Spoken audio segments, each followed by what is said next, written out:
추석 연휴에도 주님 말씀 들으러 나오신 우리 성도님들 환영합니다.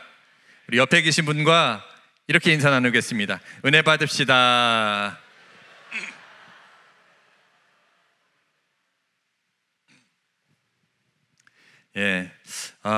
오늘 이제 내일이 추석이죠. 내일이 추석인데, 오늘 말씀을 시작하기 전에 1990년대 방영되었던 TV 프로그램 하나를 잠깐 소개해드리고자 합니다. 혹시 여러분 일요일 밤에라는 프로 기억나십니까? 그러면 여러분들 나이가 좀 드신 겁니다. 죄송합니다. 그 프로그램 안에 TV 인생극장이라는 코너가 있었어요. 벌써 이게 저희가 보는 이 LED 화면이 아니라 브라운관에서 보는 듯한 그런 레트로 감성이 느껴지죠. TV 인생극장. 이 TV 인생극장의 내용을 이제 예로 하나 보여드리면, 어떤 남자가 옷을 쫙 빼입고 소개팅을 나갑니다. 옛날엔 선 본다 그러죠. 90년대까지 선이라 그러더라고요. 제가 그 방송을 잠깐 봤는데, 소개팅을 아무튼 나갑니다. 나가는데 갑자기 비명소리가 나가는 거예요. 하면서. 그런데 딱 보니까 어려움에 처한 한 여자가 보이는 것입니다. 막 건장한 남자들에 막 둘러싸여서 여자가 어려움에 처한 거예요. 바로 그때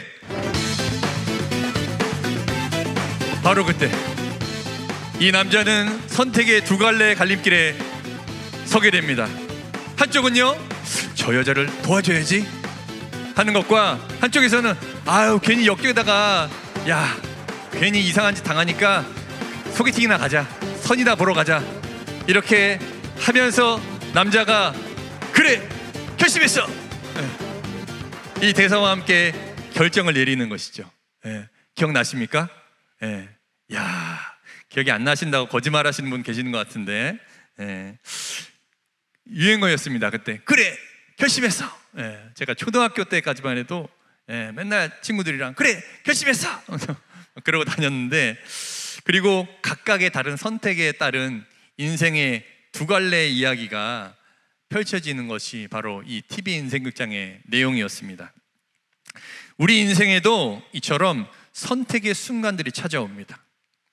어떤 선택은 우리 삶의 방향을 바꾸기도 하고요, 어떤 선택은 우리 신앙의 뿌리가 어디 있는지를 드러내 보여주기도 한다는 것입니다. 오늘 본문에서는 세 부류의 사람들이 결정적인 선택의 순간에 서 있습니다. 바로 빌라도와 유대인들, 그리고 예수님입니다. 빌라도에게는 이 유대인의 왕이라고 하는 예수, 도저히 사형시킬 만한 죄를 찾아볼 수 없는 예수를 죽일 것인가 살릴 것인가, 선택의 순간이었습니다.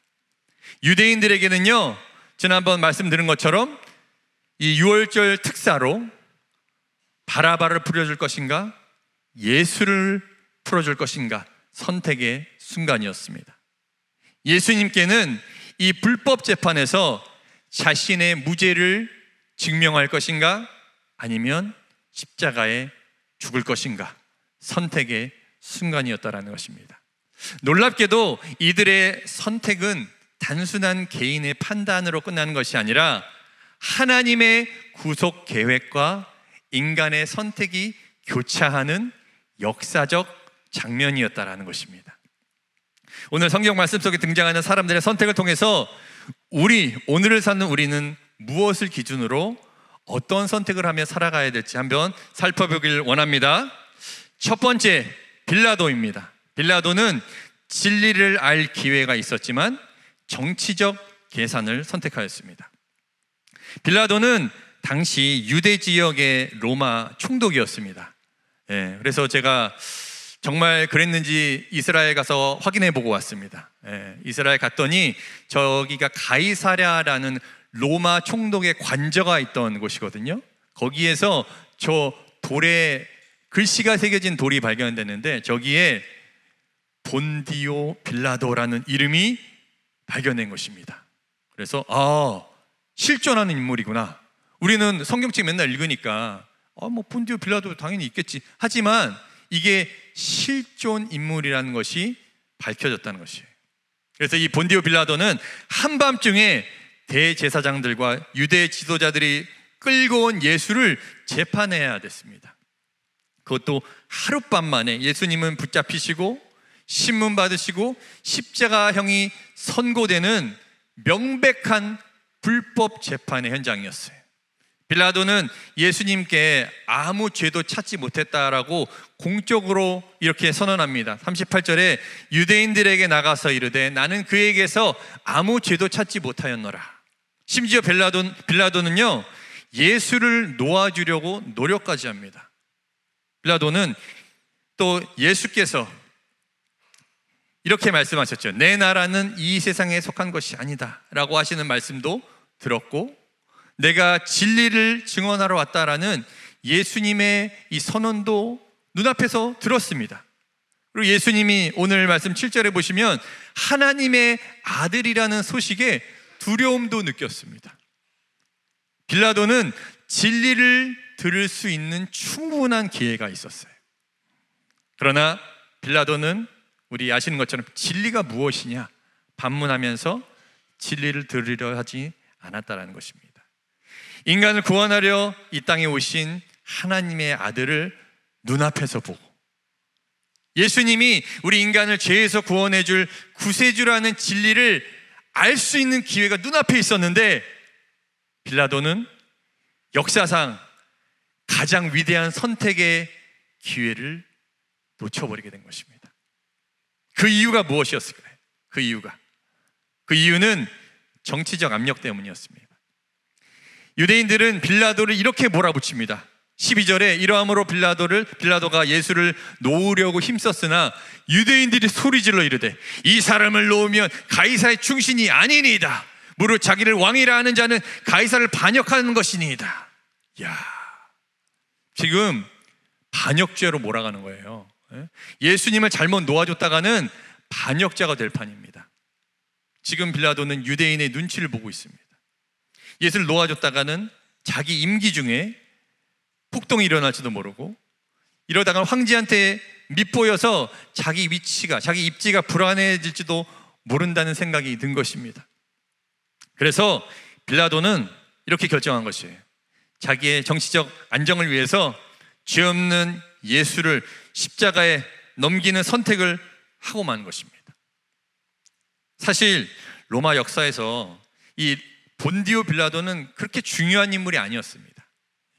근데 기독교 역사에서는 예수를 십자가에 못 박히게 사형을 선고한 인물로 우리가 영원히 기억하고 있죠. 우리 예배 시작할 때 사도신경으로 본디오 빌라도의 이름을 말했습니다. 뭐라고 이야기했죠? 본디오 빌라도에게 고난을 받으사. 제 생각에는요, 예수님은 빌라도에게 한 번 고난 받으셨지만 빌라도는 자기가 자신의 죄가 온 세상 앞에 까발려지는 이 고난을 매주 당하는 것 같아요. 온 교회에서 본디오 빌라도에게 고난을 받으사, 나쁜 놈 하면서 매주 당하는 거예요.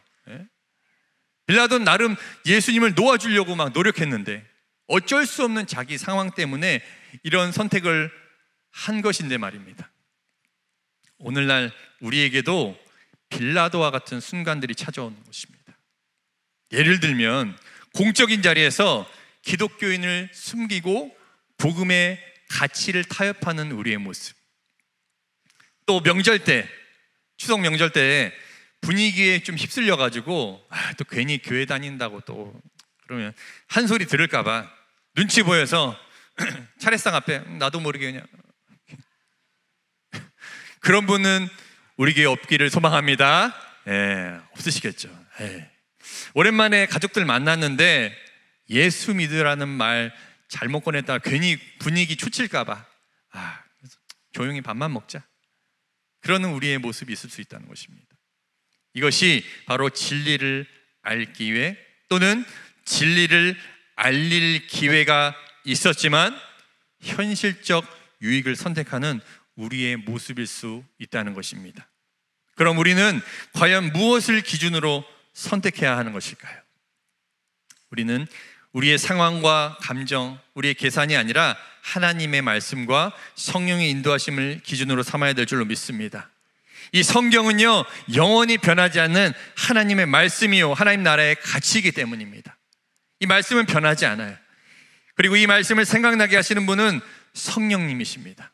성령께서 말씀을 생각나게 하시고 우리를 인도하실 때 우리는 그 인도하심에 민감하게 반응해야 될 줄로 믿습니다. 두 번째 등장하는 사람은 바로 유대인들이었습니다. 유대인들은 하나님에 대한 충성을 내세웠지만 결국 하나님에 대한 배반을 선택한 사람들이었습니다. 유대인들은요, 하나님께 충성하는 사람들로 보였습니다. 율법과 성전을 지키기 위해서 자기 목숨까지도 걸던 사람들이었어요. 그래서 지금 유대 지도자들은 예수님을 이 법정까지 끌고 온 이유가 무엇이었습니까? 이 대단한 충성심을 가지고 예수가 하나님을 모독했다, 신성 모독죄로 잡아온 것이지만 그 이면에는 자신들의 종교 체제와 권력 기반을 지키려는 동기가 있었다는 것입니다. 예수님은 그동안 대제사장과 서기관들이 율법을 잘못 해석하고 가르치는 것들을 바로 잡아서 해석하시고 가르쳐 주셨습니다. 또 성전에서 이 성전세를 내기 위해서 동전에 우상이 새겨진 로마 화폐를 유대 화폐로 환전할 때 수수료를 엄청 떼먹었거든요. 예수님께서는 그 모습을 보시고 또 성전 재물을 몇십 배나 부풀려서 받아먹는 그 부정부패를 보시고 그 상을 뒤엎어 버리신 것입니다. 예수님의 권세 있는 말씀과 기적을 수많은 사람들이 따르게 되자 자신들의 기득권을 위협당할까 봐 예수를 잡아 죽게 한 것입니다. 그리고 오늘 이 결정적인 순간에 하나님을 모르는 이방 로마 총독 앞에서 대제사장이 이렇게 외칩니다. 15절 한번 보겠습니다. 그들이 소리 지르되 없이하소서 없이하소서, 그를 십자가에 못 박게 하소서. 빌라도가 이르되 내가 너희 왕을 십자가에 못 박으랴. 같이 읽습니다. 시작. 대제사장이 대답하되 가이사 외에는 우리에게 왕이 없나이다. 와, 지금 대제사장이 뭐라고 이야기합니까? 로마 황제 가이사 외에는 우리에게 왕이 없다라고 이야기하는 것입니다.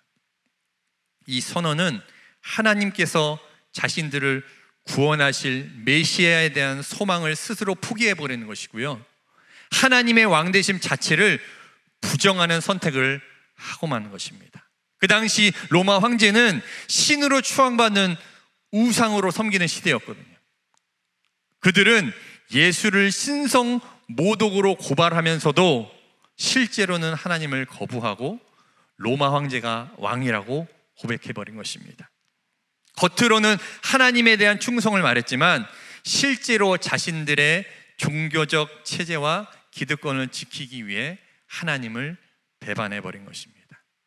신앙의 언어로 포장했지만 실제 선택은 하나님보다 자기 이익, 내 것을 지키기 위한 선택을 한 것입니다.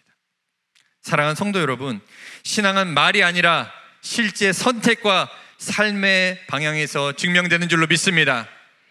야고보서 2장 17절은 이렇게 말씀합니다. 같이 한번 읽어보겠습니다. 시작.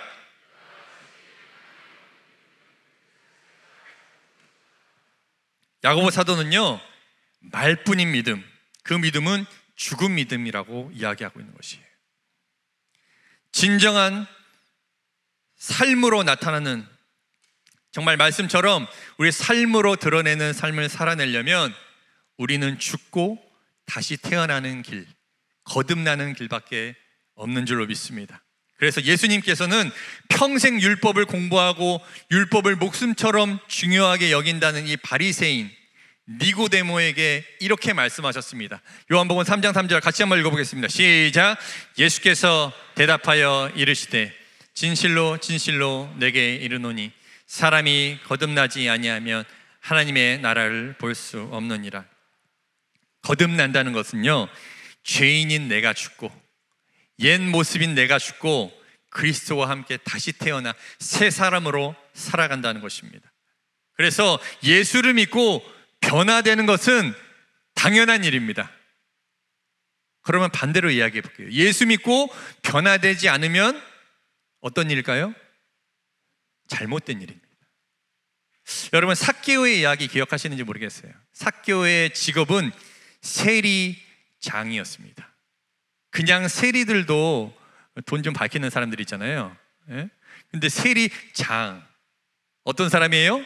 돈 제일 밝히는 사람. 예? 자기 민족 등쳐먹고서라도 돈을 제일 밝히는 사람이 세리장. 그렇죠? 근데 이 삭개오가 예수님을 자기 집에 모시고 옵니다. 그리고 삭개오가 고백하는 것이 이거예요. 자신의 재산의 절반을 팔아서 가난한 사람들에게 주겠습니다. 그리고 혹시나 내가 부정하게 얻은 이익이 있다면 4배나 갚아주겠습니다. 예수님이 말씀하신 게 아니에요. 자기 입으로 이야기한 것입니다. 예수님을 만나면 변화가 일어난다는 것입니다. 돈을 사랑했던 삭개오가 돈보다 예수님을 더 사랑하게 된 것입니다. 더 이상 내가 원하는 대로 살아가는 것이 아니라 주님께서 원하시는 대로 살아가는 것이 바로 거듭난 사람들입니다. 그것을 세상 사람들은요, 그리스도를 닮은 사람들이라고 별명을 붙여줬습니다. 그게 바로 그리스도인, 크리스천입니다. 옆 사람에게 이렇게 축복해 주시면 좋겠습니다. 당신은 크리스천이십니다. 아멘. 크리스천답게, 그리스도인답게 사시길 축복합니다. 그렇다면 마지막, 예수님은 어떤 기준을 따라 어떤 선택을 하셨는지 한번 보도록 하겠습니다. 세 번째, 예수님은 고난을 피할 수 있었지만 십자가를 선택하셨습니다. 예수님은 이 땅에 오시기 전에 하나님과 함께, 영으로 함께 계셨고요, 하나님의 뜻에 순종하셔서, 아버지의 뜻에 순종하셔서 인간의 몸을 입고 이 땅 가운데 오셨다라는 것입니다. 이 땅 가운데 오시지 않을 수도 있었어요. 그리고 예수님은 십자가를 피하실 수도 있었습니다. 그런데 겟세마네에서 예수님이 이렇게 기도하셨습니다. 같이 한번 읽어보겠습니다. 시작. 나의 원대로 마옵시고 아버지의 원대로 하옵소서. 이렇게 기도하시며 자발적인 순종으로 십자가의 길을 선택하셨습니다. 예수님이 과연 로마 총독 빌라도에게 자신을 변호할 능력이 없으셨을까요? 예수님께서 유대인들의 저 억지스러운 저 여론무리에 대응하실 지혜가 없으셨을까요?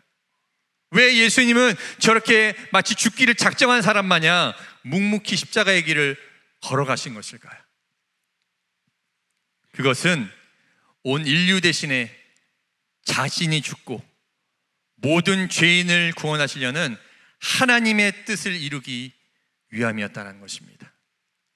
예수님은 자기가 채찍질당하고, 자기가 고통당하고, 자기가 모욕과 수치당하고, 자신이 죽음으로써 우리의 모든 고통과 수치, 우리의 죽음을 대신 감당하시고 우리를 살게 하자는 아버지의 뜻에 순종하신 것입니다. 그래서 로마서 5장 8절은 이렇게 이야기합니다. 같이 한번 읽어보겠습니다. 시작.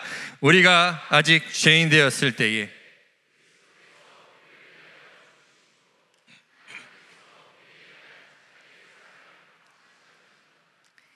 예수님의 그 순종과 선택은 그냥 단순한 죽음이 아니라 하나님의 구원 계획과 하나님의 사랑의 확증이었다는 것입니다. 제가 새가족 교육 2주차를 제가 교육을 하거든요.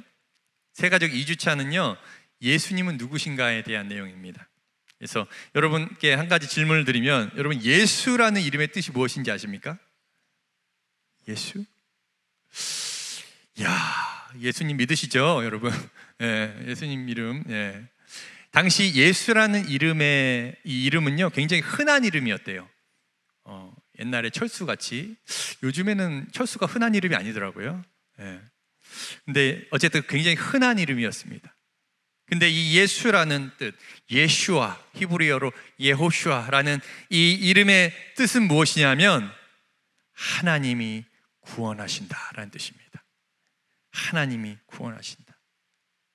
예수님은 자신의 이름처럼 하나님이 자신을 향한 부르심이 무엇인지를 분명하게 알고 계셨다라는 것입니다. 자신을 통하여서 온 인간을 향한 하나님의 구원이 이루어지기 위하여서 그 예수라는 이름처럼 자기 부르심대로 걸어가신 것입니다. 구약에도 그 순종의 길을 걸어간 사람이 있습니다. 하나님은 아브라함을 믿음의 조상으로 부르시기 위해서 그를 본토 친척, 고향 친척, 아버지의 집을 떠나라고 명령하셨죠. 당시 고대 사회에서 그렇게 떠돌이가 되는 것은요, 자신의 목숨과 안전을 보장받을 수 없는 선택이었습니다. 하지만 아브라함은 그 부르심에 순종하였습니다. 100여 년 전에 이름조차 알려지지 않았던 이 변방의 나라 조선에 자신의 관을 싣고 가족들까지 다 데리고 수개월 배를 타고 와서 풍토병에 걸려 죽은 자식들을 이 땅에 묻어가며 복음을 들고 온 사람들도 있었습니다. 그분들이 바로 조선의 선교사라는 부르심을 받고 이곳에 오기로 순종하셨던 분들입니다. 예수님의 선택, 믿음의 조상 아브라함과 조선의 선교사님들의 선택은 우리에게 믿음의 기준이 무엇인지를 분명히 보여주고 있는 것입니다. 요한복음 12장 23절에 예수님은 인자가 영광을 얻을 때가 왔도다 라고 말씀하셨어요. 채찍질 당하고 십자가에 못 박히는 그 길이 바로 영광을 얻을 때라고 말씀하신 것입니다. 저는 어릴 때부터요, 하나님께 영광 돌리는 사람이 되라고 우리 부모님께 교육을 받았습니다. 그래서 제가 고민했어요. 하나님께 영광을 돌리려면 과연 어떻게 살아야 되는 것인가. 그래서 내가 뭔가 잘 돼야 되겠다. 내가 좀 잘 되고 세상에서 성공하고 잘 되면 TV에 나오는 사람들처럼, 누군가 나한테 인터뷰를 했을 때 이 영광을 누구에게 돌리고 싶습니까? 이렇게 인터뷰를 하면 제가 이 영광을, 이 모든 영광을 하나님께 돌리겠습니다. 이렇게 멋지게, 너무 멋있지 않습니까? 제가 생각한 모습은 그거였어요. 하나님께 영광 돌리는 모습은 이거다. 근데 그 모습도 너무나 멋있죠. 그 영광의 자리에서 하나님께 영광 돌리는 모습도 너무나 멋있지만 하나님의 아들로 오신 예수님은 전혀 다른 모습을 보여주고 계십니다. 조롱받고요, 고난받고 채찍질 당하는 가장 낮은 모습으로 저 저주의 상징에 달려 죽는 그 아버지의 뜻에 순종하는 십자가가 자신의 영광이 되었다라고 말씀하시는 것입니다. 한 알의 밀알이 땅에 떨어져 죽어야 많은 열매를 맺는다고 말씀하시면서 저 고난의 길이 영광이라고 우리 주님 우리에게 말씀하고 계신 줄로 믿습니다. 비록 그 길이 내가 생각했던 것처럼 안전을 보장받지 못한다 할지라도, 사람들의 인정을 받지 못한다 할지라도 하나님의 부르심을 따라 하나님의 뜻에 순종하는 선택이 결국은 가장 영광스럽고 복된 길인 줄로 믿습니다. 그것이 십자가의 길인 줄로 믿습니다. 빌라도와 유대인들은요, 결국 자신의 유익과 안전을 붙들었습니다. 하지만 예수님은 끝까지 하나님의 뜻을 붙드셨습니다. 그리고 오늘 본문에서 주목할 점이 하나가 있어요. 바로 그것은 그들의 모든 선택 하나하나가 하나님의 구속 계획 안에 사용되었다라는 것입니다.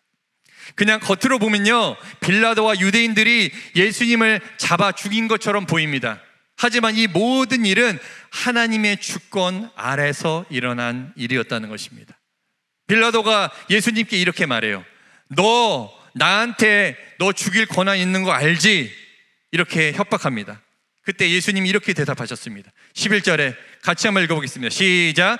예수께서 대답하시되 위에서 주지 아니하셨더라면 나를 해할 권한이 없었으리니 그러므로 나를 내게 넘겨준 자의 죄는 더 크다 하시니라.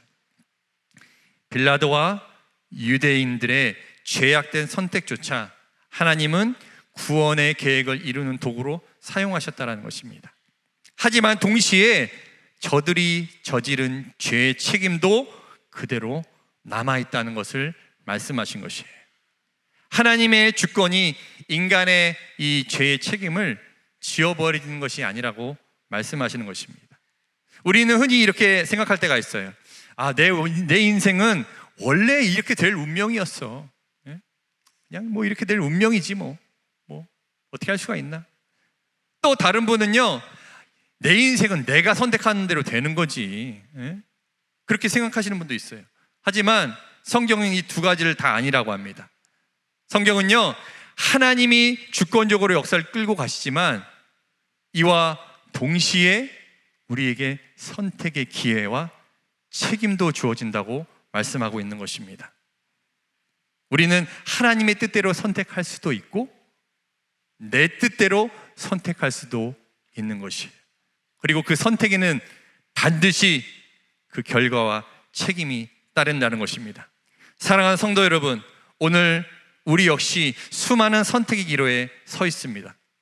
상황과 감정, 안전과 유익이 아니라 하나님의 말씀과 부르심을 기준으로 선택하시는 우리 모두 되길 소망합니다. 진리를 알면서도 외면했던 빌라도의 길, 신앙의 언어를 말하면서도 예수를 배척하고 하나님을 배반했던 유대인들의 길이 아니라 아버지의 길을 따라서 십자가의 길을 걸어가신 그 예수님의 길이야말로 우리 인생에서 선택할 수 있는 최고의 선택인 줄로 믿습니다. 이번 주 추석 명절을 앞두고 있어요. 명절은 가족과 함께하는 소중한 시간이기도 하지만 때로는 우리의 신앙 정체성을 흔들리는 그런 유혹의 때이기도 합니다. 그때 분위기와 관습에 휩쓸리지 마시고 진리를 붙잡는 선택으로 신앙을 삶으로 드러내시길 축복합니다. 예수님처럼 하나님의 뜻을 따라 믿음으로 선택할 때 하나님께서 그 결단을 통해 그 가정과 공동체에 복음의 역사를 이루어 주실 줄로 믿습니다. 이번 명절 최고의 선택을 하시는 우리 모든 성도님 되시길 주님의 이름으로 축복합니다. 우리 말씀 기억하시면서 우리 예수님께서 선택하신 그 십자가의 길 나도 따라가겠노라고 함께 고백하며 찬양하며 나아갑니다. 내 마음의 주를 향한, 내 마음의 주를 향한 사랑이 나의 말에 주가 주신 진리로 나의 눈에 주의 눈물 채워주소서.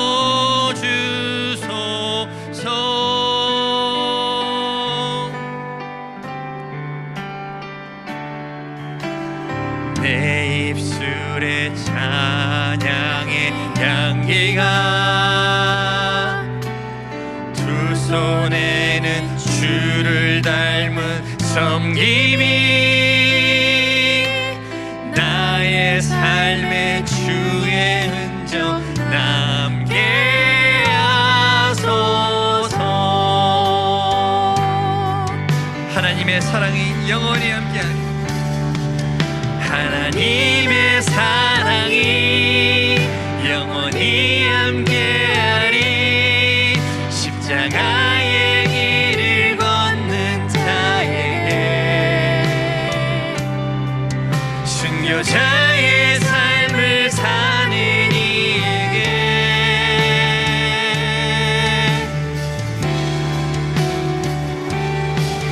조롱하는 소리와 세상 유혹 속에도 주의 순결한 신부가 되리라. 내 생명 주님께 드리리. 하나님의 사랑